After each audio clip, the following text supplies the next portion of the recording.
Will your baking niche work? The truth is, it depends on one thing: how focused you are. Not on being perfect, not on trends, but on showing up for one audience with one message.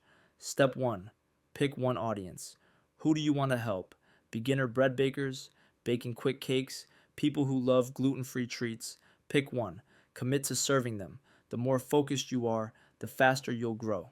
Step two: focus your videos around one core topic. Don't jump between random topics. One day baking, the next day gardening, then a travel vlog. It confuses your audience and YouTube. Stay inside your lane. Even if you bake different types of bread, it's still bread. Your channel needs one strong identity. Real life example: my channel. My Faceless baking channel focuses just on baking bread. Different kinds of bread, yes, but always bread. That focus helped my channel grow without ever showing my face. You can do the same.